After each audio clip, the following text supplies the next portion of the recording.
President Trump speaks in Elkhart, Indiana, on Thursday. Joshua Lott, Bloomberg, Elkhart, Indiana. Hours before the gym doors opened Thursday night for President Trump's rally, thousands of his supporters formed a line that snaked through the narrow streets of a working-class neighborhood. Hundreds who couldn't get inside gathered around outdoor speakers to hear the president. Trump was upbeat and beaming.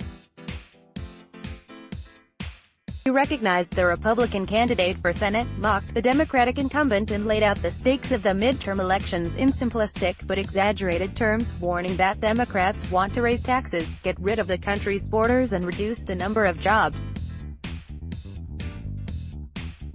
They fight for all of the things that we don't stand for, Trump said. If we elect more Republicans, we can truly deliver for all of our citizens. The rally provided a snapshot look at the role that the president hopes to play in the midterm elections this fall. He has cast this election as a referendum on his presidency and stressed that a vote for a Republican, any Republican, is a vote for Trump. At rallies, he can directly connect with his strongest supporters and urge them to vote for Republicans. His presidency, he says, is under attack, and no Democrat, even a moderate one, can be trusted. On stage, Trump rarely wastes time detailing the biographies or stances of the candidates he's promoting. Instead, he talks about his own accomplishments and the ways that Democrats have blocked him from doing more. A woman waits to get into Thursday's rally. Joshua Lott, Bloomberg. White House aides have been reluctant to detail the president's midterm campaign strategy, and some Republican candidates, especially those running for House seats in suburban areas where Trump's popularity is often the lowest, have been reluctant to embrace him.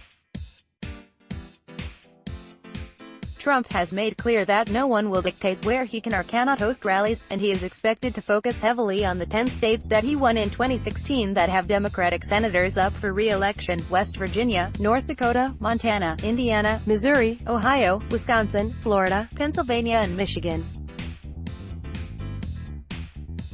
Local Republican officials have mostly welcomed the president's attention. Anywhere he goes, Trump can do something that's difficult for most candidates on their own: generate news that dominates local front pages and evening newscasts and gets a huge group of conservatives fired up and eager to vote. On Thursday night, Trump drew attention to Indiana's candidates for the U.S. House, including Greg Pence, the brother of Vice President Mike Pence, who introduced Trump, and called up to the stage Mike Braun, who won the state's GOP Senate primary Tuesday. "There was unbelievable enthusiasm," said Kyle Hepfer, chairman of the Republican Party in Indiana, a state the president won by 19 points in 2016. "I couldn't ask any more of the president and the vice president than what they delivered." Supporters cheered during the rally in Elkhart. Liam Illis, Reuters. That excitement was palpable, and Trump-focused. Many rally-goers wore Trump t-shirts, red campaign hats, and clothing featuring or inspired by the American flag. Some had driven in from neighboring states. Danced to the president's personal playlist, posed for selfies, and live-streamed video of their experiences on Facebook. Representatives from Susan B.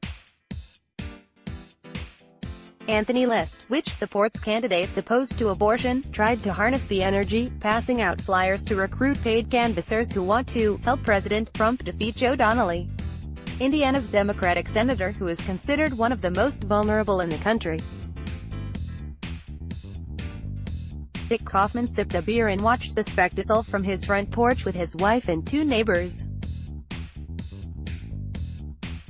The 51-year-old, who works at an industrial bakery, voted for Trump in 2016.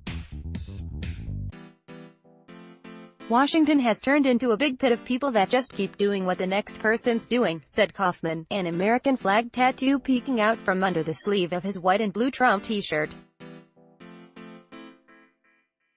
"I mean, if you think about what is insanity, it's that you keep doing the same thing and expect different results, and that's what we keep doing."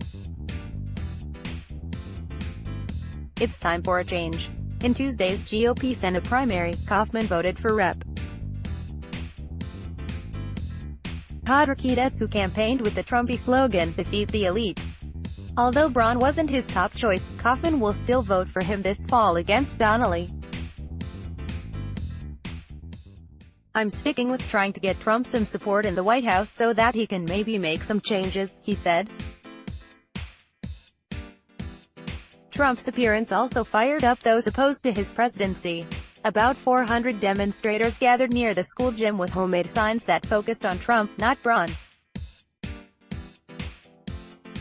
As they chanted and sang together, a young man circulated through the crowd and offered to help people register to vote. At one point, a Trump supporter shouted at the group, "Go home." A woman yelled back at him, "I am home. We live here, too, sir." Inside the rally, the biggest cheers were for Trump, who was welcomed to the stage by a standing ovation that drowned out his walk-on song. "We love you, Trump," one man bellowed again and again. At least 7,500 people were packed into the gym, and almost all stood through most of the president's nearly hour-long speech.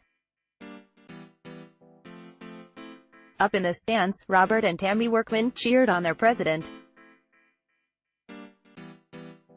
They were excited to also see Braun, whom they voted for Tuesday because he reminds them of the president. "Both are business executives, both self-finance their primary campaigns, and both have pledged to drain the swamp in Washington.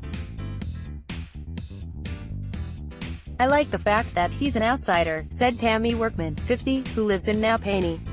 "Basically, we're tired of the career politicians. We give you a chance, give you a chance, give you a chance, nothing changes." Getting enthusiasm for Trump to translate to votes for Republican congressional candidates is key to the party's success in November. Hupfer, the state GOP chairman, said officials have been working to stay connected with Trump voters. Having the president himself tell that group of voters how important it is critical, and there's no substitute for that, really, Hupfer said. He has to speak to those folks.